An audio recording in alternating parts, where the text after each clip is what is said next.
Hello, everybody. This is Mike Goldstein, Stickers, as you all know me. I'm here with my father-in-law, John, on the first episode of the C.A.N Report. So John is my father-in-law. I've known him for a long time. He is a former Nashua firefighter, last name Chesnulevich. A lot of people know him as Chessie. And he's got a lot of great knowledge. He had 28 years on a Nashua fire. And we're going to talk to him today about his experience in the fire service, what it's like to be in the retirement world, and just flat out know everything about him. Brief history of John. He was joining the fire service at 18 years old, and then he was promoted into a lieutenant in 1979. He joined in 1973, so way before a lot of us were born. So John's got a lot of experience, a lot of knowledge, and we're going to bring it to the table today. So exciting for the first episode of the C.A.N Report with my father-in-law, John Chesnulevich, and we'll get this started today.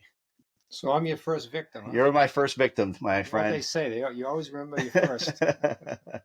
So we're going to talk today about everything about John.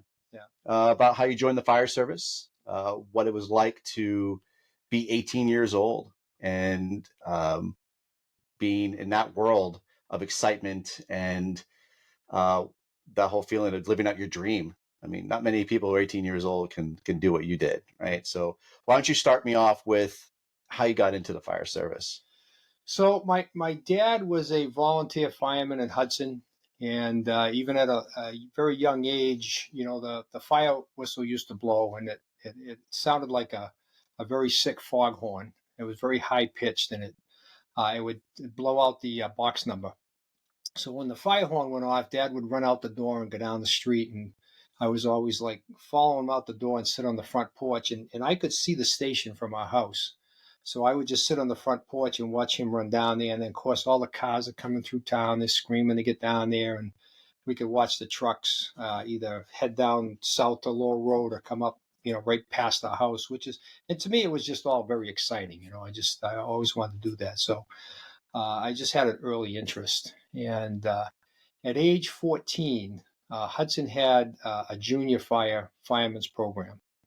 And you were allowed to ride one particular truck and go to grass and woods fires.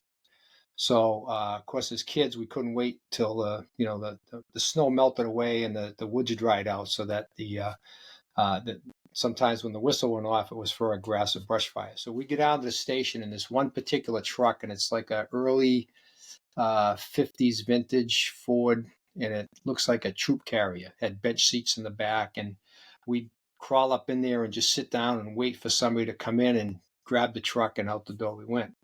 So that was my like first introduction to getting into the station and getting on a truck and going out the door. And you wanted to do this because your father was doing it, correct? Oh yeah, yeah. So you got inspired to do this because your dad was constantly running calls. The horns would go off, and you saw him running, doing some great stuff, and Yeah. it was exciting. And so then you started to become inspired by that. And Right. He got on the Hudson Fire Department in 1953, a year before I was born. Wow. And so by the time I was, a young kid, he's had a few years on and stuff like that. Now Hudson wasn't a very, busy town. I mean, the fire whistle would probably ring, a couple times a month, back then. Yeah, that's where my interest came. I just thought everything was exciting about it. So. Sure. So you did the Explorers. How long did you do the Explorers for? All right. So at the same time, I was a junior firefighter. Hudson Fire Department had an Explorer post. They mainly focused on first aid, things like that. So we learned, how to, splint a broken leg and how to pick up a patient with a back injury, things like that. And they had an old van that they used that doubled as an ambulance, So I did that for a few years, and then Nashua created an Explorer post, and that was going to focus on training for firefighting. And so I went over to Nashua and joined up over there. I eventually got elected president. I don't know how that happened. So I did that a few years, and whenever Nashua had a multiple alarm fire, we would go in and just kind of hang around the outskirts and watch what was going on. And then when everything was time to pick up, we'd be rolling hose and stuff like that. So you got to work with Nashua being a part of the Explorer. Yeah. So then, is that what inspired you to join Nashua? Well, the thing at the time, there was very few full-time departments. I think full-time departments back then, you had Nashua, Derry, Salem, Manchester, and Concord.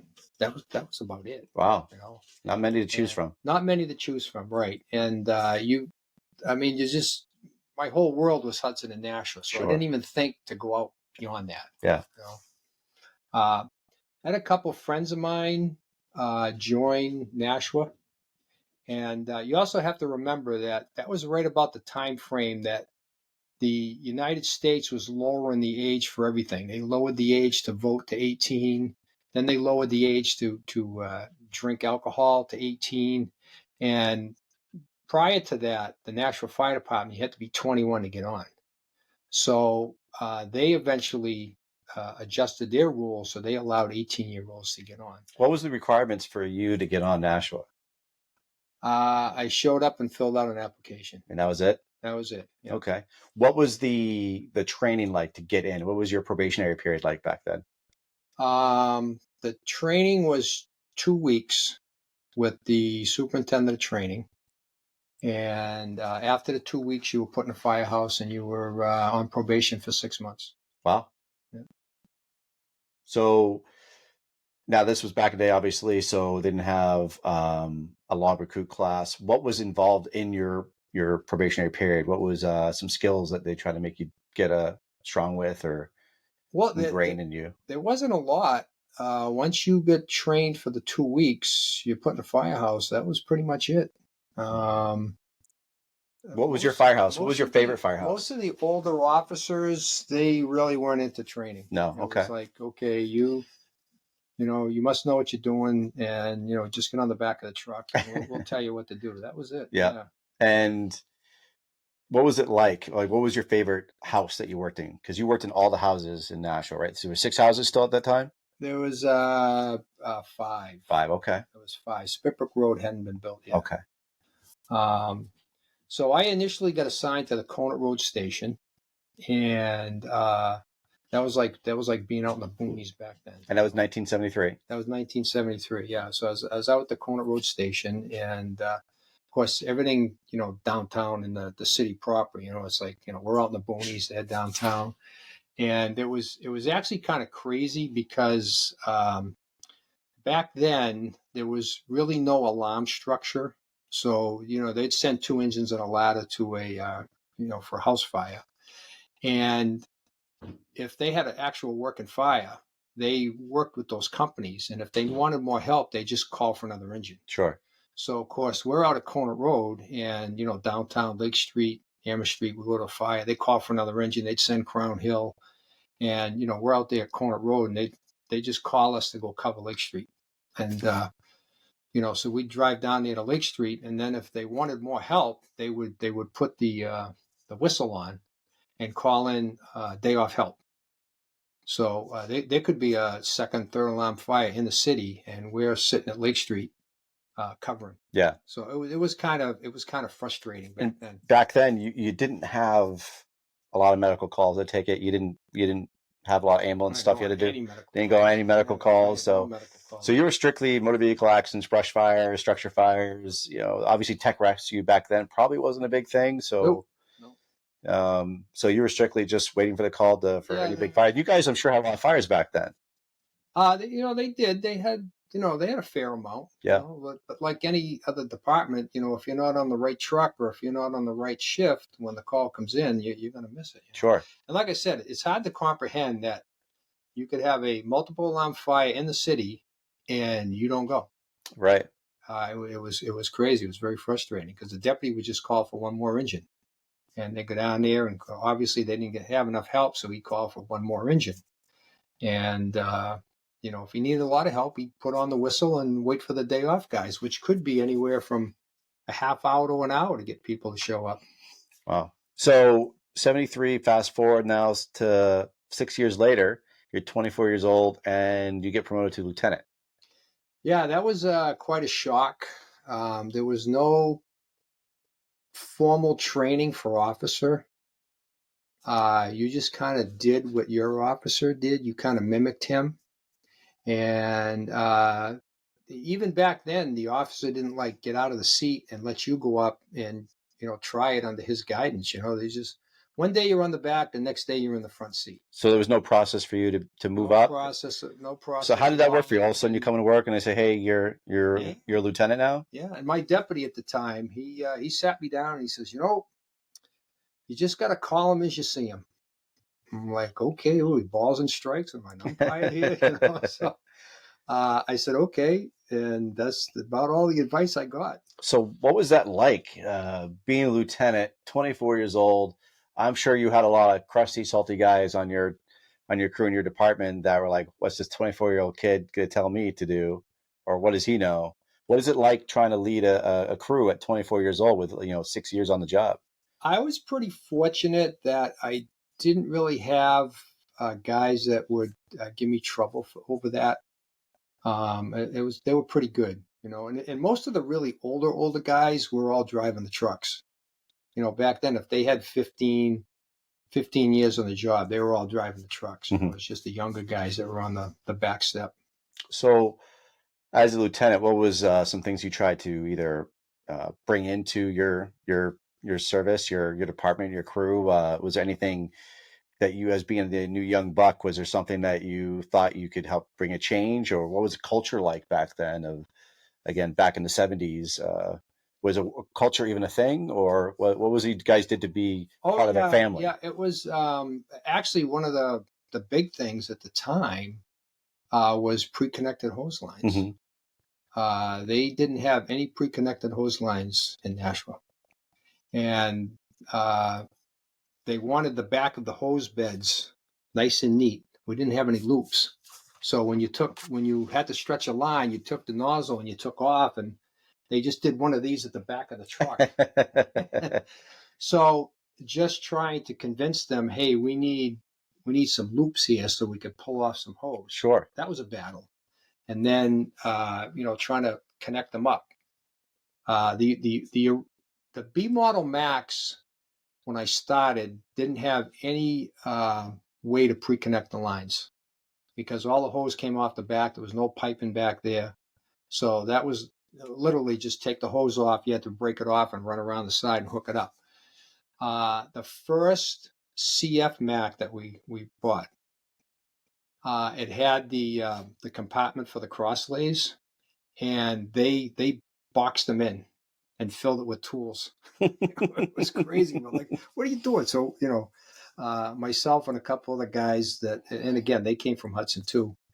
And we kept, we need pre-connect. We need to do this. We need to do that. And it was a little bit of a battle, but I figured out hose loads. That was the hose loads, yeah. And eventually Chief Richard Navaroli came to us, and he kind of bought into that pre-connected deal. So the tools came out of those compartments. We put hose loads in there, and that was the start of all that. And then, of course, the trucks now came with piping out the rear, so we pre-connected all that, and wow. That started all that. So I was a little bit more into training than some of the older officers that I worked under. Sure. So I would try and do things with the crew. And again, it was very limited back then. If I wanted to take my company out on training, I had to pick up the phone and call the deputy and tell him what I wanted to do, and he would okay it. So it was kind of they didn't give you a big leash back then. So what did you have to sell it on them? Did you have to say, this is going to be beneficial? Like, or would you have to beg, or would you say, hey, this is what I want to do? And the deputy loved it. He thought it was great. Right. He just as long as they okayed and he knew what was going on and where you'd be. You're going to be in service. Sure. Things like that. Yeah. So then you were lieutenant in, was it, so 6 years, and then you got promoted to lieutenant. Then you got promoted to captain, what was it, 3 years after that? Yeah, about that, yeah. So what was it like being a captain? Again, what was the process for that? Did you, again, it was kind of makes me feel like it's like the Civil War back, like they didn't, you usually just, or, and it was like World War II, or the next person up, hey, you're going to be, you're now a sergeant. You're now, we're running officers. So was it kind of like you're just getting promoted in the field, or was like when you now reached to the next step of being captain, was there another process, or were they just saying, hey, you're doing a great job, I love the training, here's another bugle for you? We had to take a promotional exam. It was a two-part written exam, and you had to pass the written in order to move on to the oral. And then at the oral board, they brought in people from around the state, and they would sit on the board, and then you get your combined score. And at the time, and the process is all different today, but at the time they were picking from the top three, I think. So the top three candidates would now go in and see the Board of Fire Commissioners, and they would interview you. Gotcha. And of course, they got their pick. So if you could sell yourself, you could get the job. Sure. Yeah. So what was it like being captain? Like, where did you go from there for captain? What did you do? What was some extra things that you wanted to try out or do? Well, a captain, I think you're still a company officer, but now you're in charge of the house, and you got to delegate all the housework and the things like that, and make sure people were doing the housework that's assigned to them, especially on the other groups. Back then it seemed like this game that they wanted to play, that they would try and get away with not doing the stuff that was assigned to them. Mm-hmm. Figure out how to do as little as possible, and then see if you catch them at it. So it was a bit frustrating, trying to manage the other shifts. Now, as you're progressing up the chain and now you're a captain, did you notice any big changes in the fire service? As I imagine in the 70s, there was a lot of growth, a lot of changes within science behind things, and apparatus is changing, hoses changing, and was there a big change at that time when you were going through the fire service, or was it a slow change, or did you just happen to look behind you and all of a sudden, holy crap, there's this truck has this, or that hose is now doing that, or that your mind thought and your mindset of how to tactics and strategies has changed drastically? I think that it seemed like the change was slow. It just took a long time. And, I always make this joke. There's two things that firemen hate: change and the way things are. Yeah. Yeah. And that can't be any more true. It's just funny. Everybody sits around the table and they bitch about stuff. And then when you come down and say, okay, we're going to do this, then they bitch about doing that. Sure. So you can't win. Yeah, that hasn't changed much. Yeah. But I mean, looking back, it's like, it's amazing the changes when I look back. And of course, you got to remember now, I've been out of the business for 24 years. It's a long time. All right. And fortunately for having you and Chuck, who's in Nashua, that I can keep up with some of the things that's going on. You guys fill me in on what we're doing here, what we're doing there. So I get to see what's happened since I've left the fire service. And it was without John, I wouldn't be doing this. Without John, I wouldn't be in the fire service. Just a background real quick, because I didn't put that into the background when we started. He inspired me to join the fire service. His whole shtick was, hey, you're a strong guy. You can pick things up. You look like you can lift weights, and you got some energy to you. You'd be a great firefighter one day. So you should try giving that a shot. I loved it, and I saw how great you did in the fire service, and honestly, it inspired me. Without you motivating me to do it, I definitely wouldn't have picked up the fire service. So I'm always thankful for you to inspire me to do that. And you had a long process to get to where you are. I mean, it was like 10 years of being a volunteer and getting training and trying to get your Fire 1, Fire 2, and all this other stuff. Right. It's a different world in New Hampshire, because New Hampshire, you have to have everything to get hired. Right. Whereas opposed to go to Massachusetts, the department will hire you and they'll send you through the process. Yeah. So you're already set. You just have to pass the academy once they hire you. Right. In New Hampshire, you have to get your Fire 1, Fire 2, your EMT basic if you want to be marketable, and then get your CPAT, and then you can then apply for a fire service job. Right, exactly. Right. It's back in the day, it was like you just said, right? I just filled an application and sat down for an interview. They called me a couple of weeks later, said, when can you start? I wanted to start right away. And he goes, whoa. You need to tell your employer that you give them notice. So I gave my employer 2 weeks notice. So probably in a month's time, I was hired and brought into the station for training. 2 weeks of training, and then I'm on the truck. Wow. Yeah. So you were a captain. You were seeing some changes in your fire service and the fire department. Then you promoted then to deputy. Mhm. And how many years ago was after that?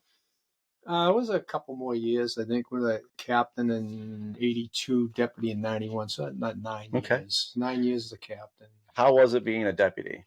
Now you're in the 90s. You started Right. in the 70s. Now you're the 80s. Now you're the 90s. Yeah. What's that change like from now being young lieutenant and now in the 90s, and you're a seasoned guy, now a deputy? Well, the Nashua Fire Department underwent a lot of changes, and they started to become more structured. Um, I mentioned earlier that when a call for a fire came in, they would send 2 engines and a ladder, and back then we were running what they call pumps, and it was just one guy on the pump, and his job was just lay a line from the engine to the hydrant and hook it up and pump it if he had to. But that was the sole job. We had 3 pumps in the city, and the ladder trucks only had a driver. There was no crew on the ladder truck. It was just a driver. So you're looking at, you go to a house fire, you've got 4 guys in the engine. Of course, one of them's out at the truck, so you got 3 guys who are going to do the work. So you got 2 of those, so there's 6 guys, and the deputy's driver used to do some firefighting. So you got 7 guys to go in and fight a fire. And if they wanted more help, they just called for another engine. So you're just getting 3 more guys. So the chief came in, Chief Navaroli, and he started to structure, okay, 2 engines and a ladder on the first alarm. If you got to work in fire, I'm going to send you more help, whether you ask for it or not. And the deputies at the time, they're like, no, we want help, we'll call for it. So they fought him on that. So then he morphed into, okay, 2 engines and a ladder on every alarm. And when we get up to a third alarm, we're going to push the call back one more. So now the fourth alarm is the call back. So now if you go to a third alarm, every single piece of apparatus in the city is at the fire. So that was a big change. Sure. Again, back then when I started, we were wearing rubber coats and day boots. Sure. The pull-up hip boots. And when I was handed my rubber coat, right in, they said, "Here's your rubber coat," and they said, "I'm just going to let you know, you ought to go get a winter coat and put it on underneath that rubber coat so you don't feel the heat as much." I'm like, "Well, excuse me." So that's what you did. You had your rubber coat. You had a winter coat that you put on underneath there, and of course you get the boots. You pull those up. A lot of guys didn't pull up the boots, and there was no mask rule. The masks were on the truck, so some of them were up on top in a compartment. I mean, in a suitcase. Some of them were in the compartment, and it was your prerogative whether you wanted to put it on or not.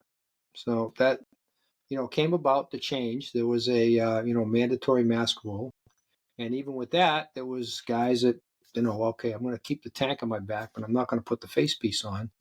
So that took a long time to change and come about, things like that. I mean, I think the guys, from what I see today, everybody wears them, everybody uses them. They don't take them off until they get a meter reading and things like that. So that's all good, Personally, myself, I started figuring out early on. I goes, I really need to wear this mask, and I would use it quite a bit.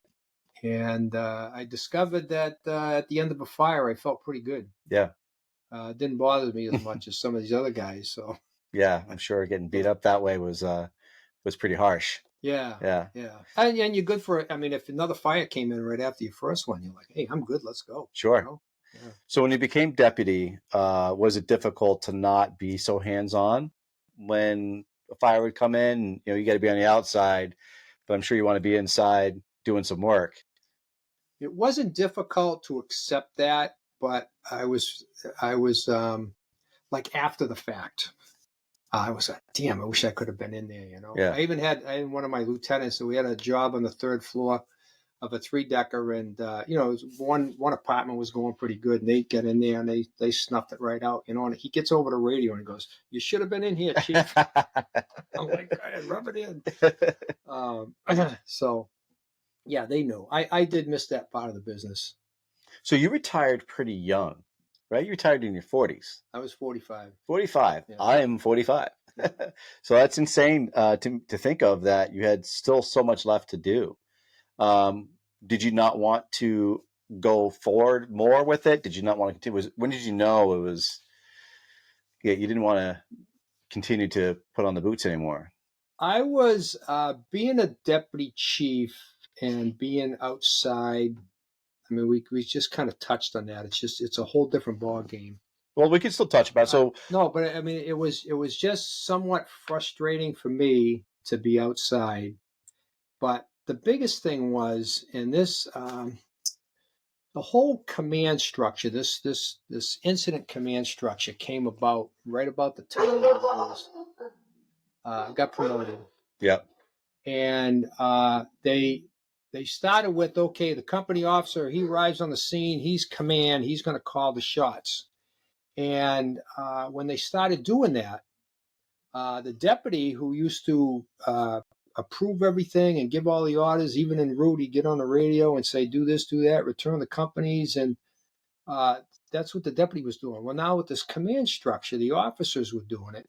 And while that's a good thing, I went along with that and I thought it was great. However, when you're the deputy chief riding to the car, you're like, all right, I guess I got nothing to do again. So you end up riding around the city, going out the door, you ride there, you sit in the car, you wait, okay, and then you leave.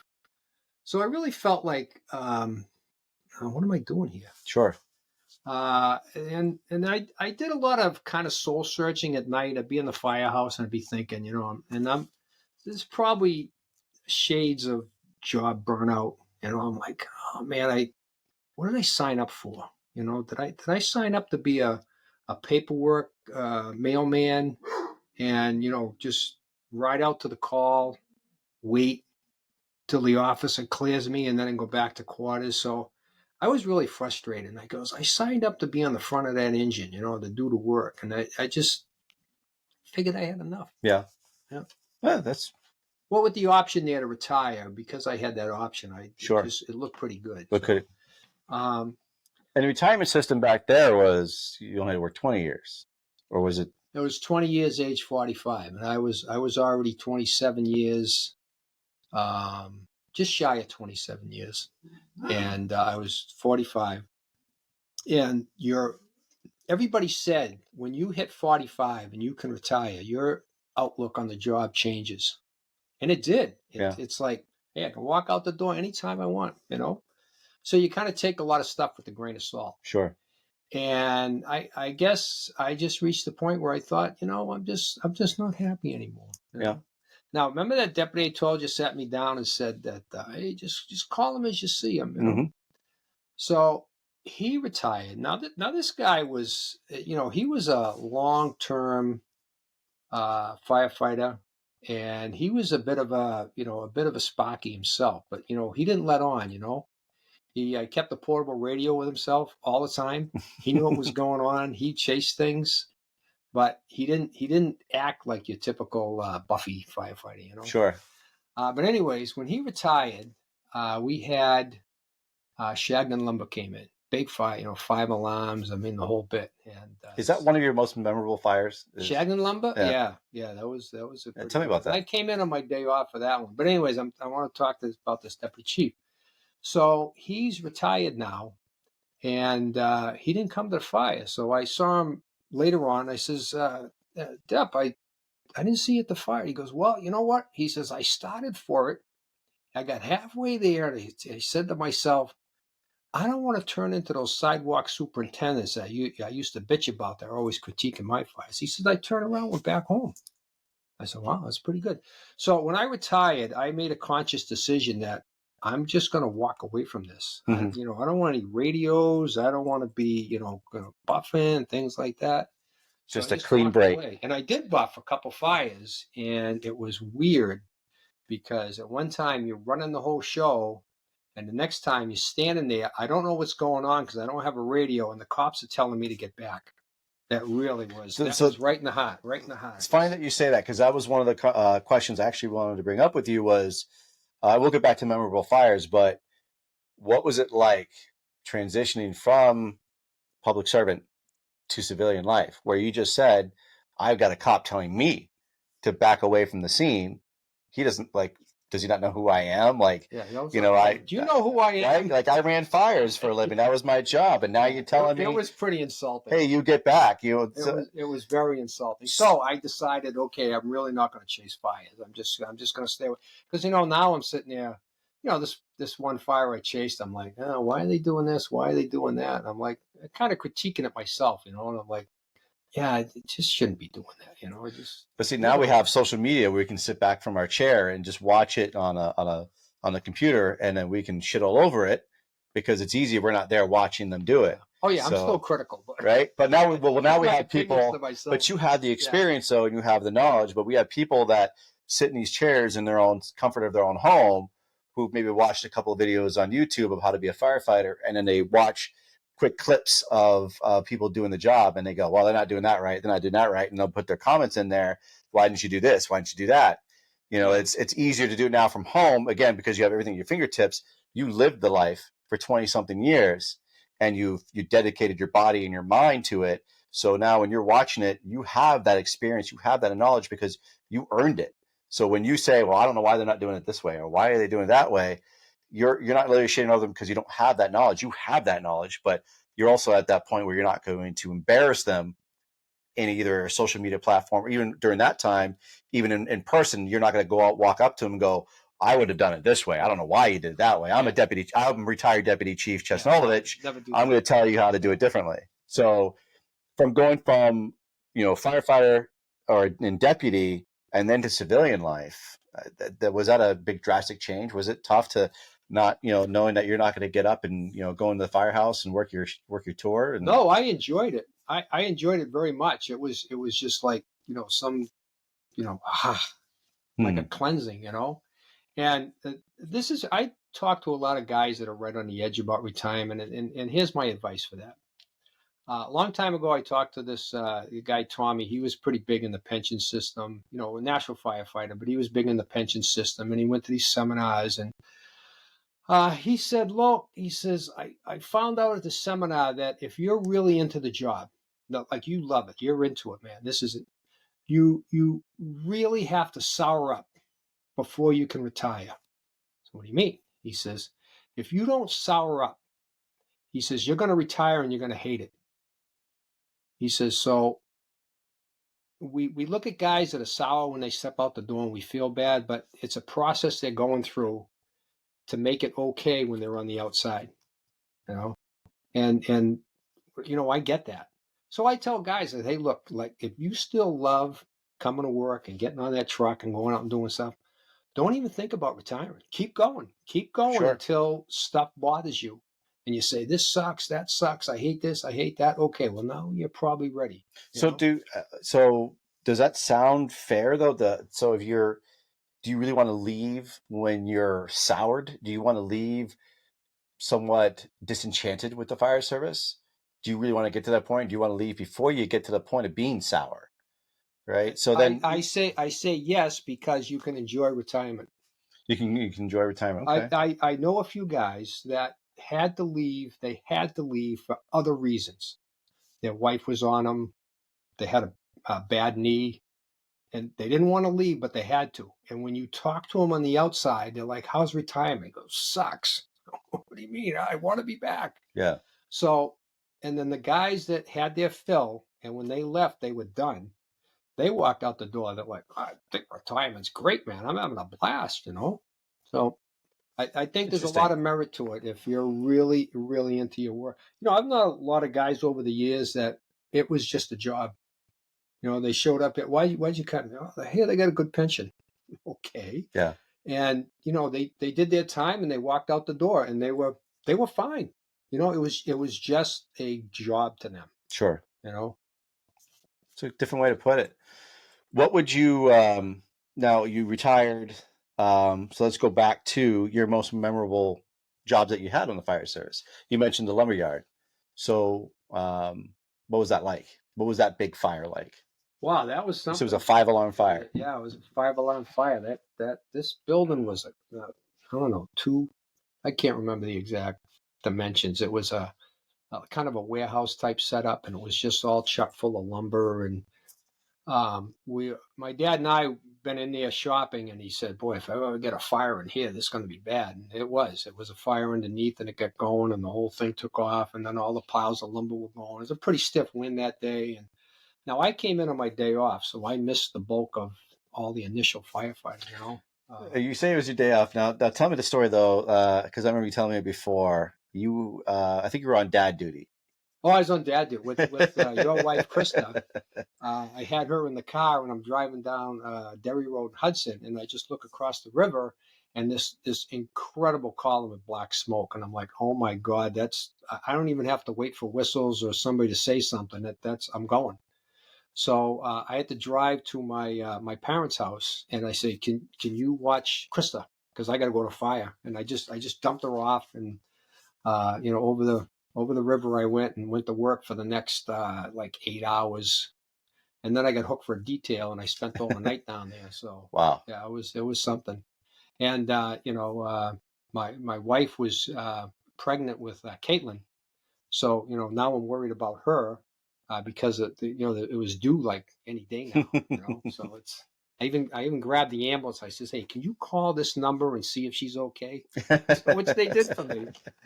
So now you retired. Now you're still pretty active though. So you say like you left clean, and that you have that good feeling about where you left it and how you left it, but you're still pretty active with the National Fire Retirement Association, right? Yes, I'm the secretary treasurer of the Nashua Retired Firefighters It's a Association. mouthful. That's a mouthful. Yeah. We just call it retirees for short. So, as a secretary, as a part of the association, what do you do for the retirees? Well, we organize get-togethers. We meet 3 times a year for free food and talk, Mhm. and we have a breakfast once a month. We just go to a local restaurant, and about 15 guys show up, and we just chat, have breakfast, get together, and move on. Do you find it tough when you go to the firehouse and maybe you want to stop by and pay a visit and no one knows who you are, or like all these new faces, and Yeah, it's got to be kind of tough. yeah. Like, do you feel that retirees get forgotten? Do you feel that maybe there should be more for development, that you bring in some retirees when they're doing either recruit classes or kind of education about the fire service, not just Nashua, but as a whole? I think that the retirees kind of get put on the back burner. And so we talk great stories about the guys who came before us, but no one gets to meet them. So I think it's really important that, I say, for training, like when the recruits are doing their education, for either the most recent retirees and even the guys before that, they could come in and share knowledge that you had and that you'd like to give to the new firefighters in this new service, in this new generation. Do you think that would help to keep the retirees uh, alive? That their spirit alive, that they can come to the firehouse, and then when they come to the firehouse, the guys actually know who they are, and then the retirees know who the new guys are. Well, we do that a little bit. We used to hold our meetings at a firehouse, and guys would come in and just meet some of the people. We have had a couple of what we call old meets the new down at the Union Hall. Hmm. Just the retirees show up, and we just invite the new guys, and we'll all introduce ourselves. So Sure. we got a little bit of that going on. Do you ever get to go to? I know Nashua's got a great training facility. Do you guys ever get invited to go to the drill yard and see what's going on, seeing the new tactics, or seeing how the new guys are working? And again, you can introduce yourself to new guys and give them some little tips and tricks. We haven't done that much. Yeah. No, and I think training wise, I don't know if I've got a lot to offer. This you guys got plenty to offer. You guys have got a lot of stuff going on. I'll tell you about the way it was. And when I go to the station, I talk to the guys in Nashua. But we still read books that have right. a lot of the information. They were published back in the 50s, and we still reference them to this day. Yeah. Yeah. So you have a lot to give. That knowledge But the you've guys obtained. that love my stories are when I tell them, I was the only guy on the ladder truck. I used to drive ladder one. By yourself. I did that for a year before I got promoted to lieutenant, and I was the only guy in the truck. I just drove it to the call, and if they needed to have the stick up, I just set it up myself and threw the stick. So a couple times I would climb the stick and do whatever needed to be done, but it's just kind of a one-man show. Yeah, that's incredible to be able to drive that by yourself. See the look on their faces, because Nashua has 4-man ladder companies. Yeah, it's like, what? Only one guy in the truck? I said, yeah. It's no. So now, how do you feel having now two son-in-laws? Oh, I'm pretty proud of them. You guys are doing great. Yeah. It's good. And it keeps me. It's a way for me to keep my hand in it. Hmm. Talking to you guys and listening to your stories. And again, I'll go in and see Chuck in Nashua, so I get that connection over there. Sure. And I have to say that the guys in Nashua, I get a lot of respect. They say, hey, it's the chief in the house, and I get a lot of respect from the guys. They do pretty good. That's important. Yeah. Again, that's we can't forget where we came from, right? There's tradition and legacy. You're part of that legacy. Yeah. So that's really important. I'm glad that's still happening. Yeah. I think that happens in that still happens. From what I've seen, it happens in a lot of houses. So what's interesting is we, the older guys will pass on their knowledge to the younger guys. So I did a lot of training and I passed on my knowledge to people below me. Okay. Those people have already come and gone. They passed on their knowledge. So there's already like a third generation of firefighter working in the Nashua Fire Department that's, that far removed from me, from my instruction. Yeah. So that's something to behold. It's amazing. Have you been keeping your thumb on the pulse right now of what the fire service is, and have you seen how it's developed even more so, especially with social media being a part of it? Again, you starting from the 70s, now we're in the 21st century, and everything is social media. Everything is online, and we have quick clips of instructional videos that people can just save on Instagram, and or just it looks really cool from the Instagram side of it, or the the TikToks where you get a 30-second clip and that looks wicked cool, but then you go to the actual firehouse and it's not what life is like. Or you see how they develop a need to be on social media constantly. And again, I'm not bashing anyone because I'm on social media, I do it as well, but coming from the 70s and now seeing the 21st century, the fire service, do you think it's great? Do you think it's going in the right direction? Have you been noticing it at all? Well, I think it is amazing that you can almost not almost, you can live stream all this stuff and get instant. I think what people fail to realize is there's a lot of times you've got to have the context surrounding what you're seeing. Mm-hmm.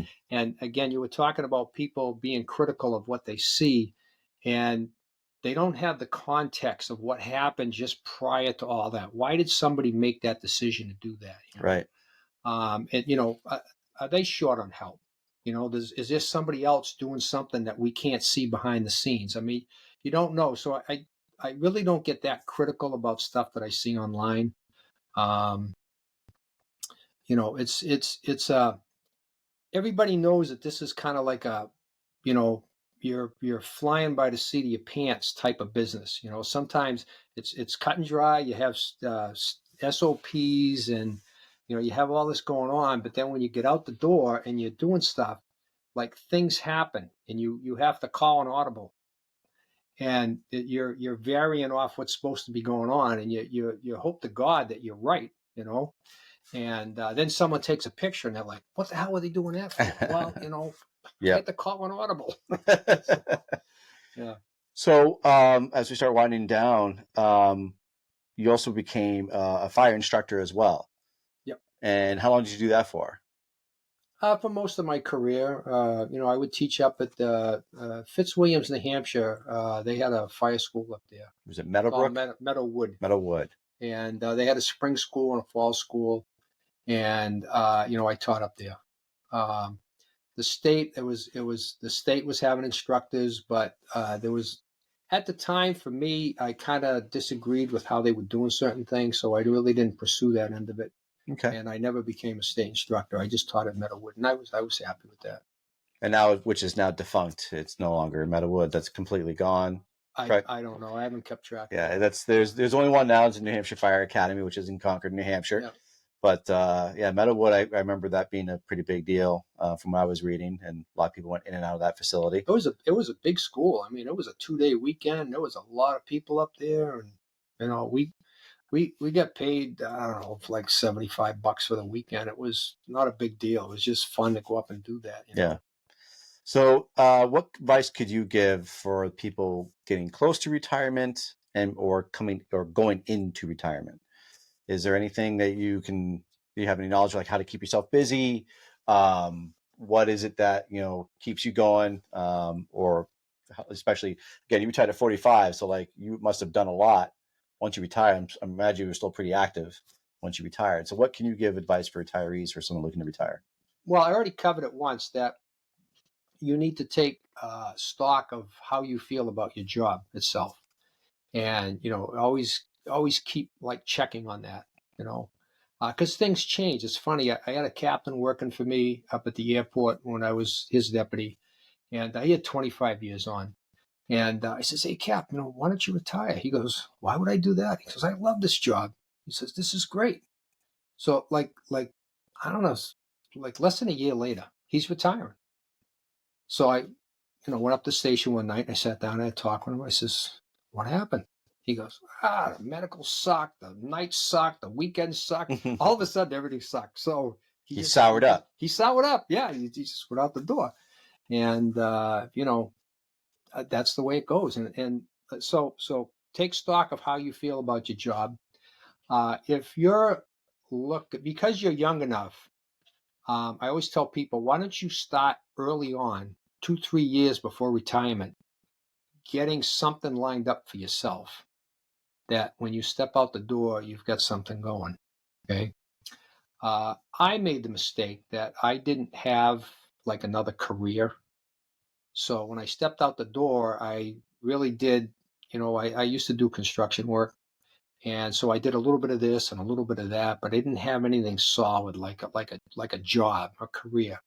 So I ended up liking not working. So every time I thought about getting a job, I goes, well, if I get a job, it's going to interfere with all my fun things.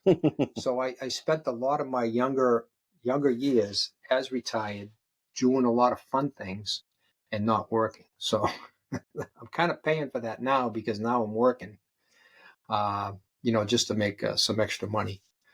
But there's a lot of guys I know, they step out the door and they've got a career down at UMass Lowell. They're on another fire department down in Massachusetts. They're teaching somewhere. They're in some other type of business. Get something lined up ahead of time. If that's your mindset that when I leave here, I want to make some money so that when I get to age 65, I don't have to work. Sure. Yeah. It's good advice. Yeah. Well, I think we covered it all. I appreciate you being on here. First episode, first victim. Yeah. It was a lot of fun. Yeah. Anything else that you have that you want to share or think you want to talk about? Except for my dogs barking. Yeah. Yeah. I mean, there's a lot of things to talk about. I mean, it's it's hard to kind of pack it all in just a short time. Yeah. Again, an hour flies by. An hour flies by. Yeah. And again, I've just so many changes. I mean, I talked about starting out, and I was riding the back step of the engine. That doesn't take place anymore. We had hip boots, rubber coats, no mask policy. No pre-connected lines, no actual fire ground structure, the command system that didn't exist. I tell people, when I would go to a fire, you know what I get for orders? Get in there. Sure. What do you want me to do? Just get in there. Because, at the time they had some guys that would get in, some guys would stay out, so they're always like, get in there, get in there. So those are my orders. My first fire as a lieutenant was a trailer, mobile home, and the fire was underneath the building. So my orders were just to get in there. So I went in the trailer with the crew. I'm brand new lieutenant, and now I'm giving orders. I'm not taking them anymore. And I didn't know what to do. I'm like, okay, we're in here. We're in the middle of the living room. Now I know the fire's underneath, so there's nothing going on in here. All right, what do I do? Okay, so, and back then we really run into primary searches. That was like not even in our vocabulary. So it's like, okay, let's open up some windows and clear out the smoke and everything. But that was like my first introduction to, oh my God, I have to tell these guys what to do. So as time went on, you learn those things, and you're like, then it becomes second nature. You pull up to a job and you're just like, boom, boom, boom. You do this, you do that. you go in for primary search, you're doing this, and you're doing all these things as you go, and you don't even think about it anymore. It just happens. So, Sure. I'd say the mask, came in more usage. Back then, we didn't even have the Scots. We had the MSAs, and the MSAs had a lot of deficiencies that could work against you on a fire. So you had to be aware of those because that could become a problem. Sure. Then we didn't have a command structure. Sometimes a little bit of a free for all at the fire. The deputy would tell you to go in there, but if you saw a lot of fire up in the attic, you're like, okay, let's go in here, but head to the attic. Yeah. So the gear got a lot better. The guys, the equipment that they're wearing today, I mean, it's just super, super good stuff. I mean, they can get in there and get deep, get right on top of the fires, which is becoming a problem in the fire service. You're getting in too deep, Correct. So there's kind of a balance here, and the fire service has to figure that out, is what they do. I know, like the old school thinking was our safety equipment is hindering us, because the old school guys would say, once my ears get hot, that's when it's time to get out. Now we're wearing we have our hoods, our Nomex hoods, that help to keep a lot of that heat off of us. So the old school thinking is, well, how am I going to know it's too hot when I can't feel my ears burning? So that mindset is now changed, and our gear is allowing us to go deep. And like you said, that can be problematic where we go too deep, and now we're in a tough spot. Yeah. So again, we didn't have hoods. Then we started wearing hoods.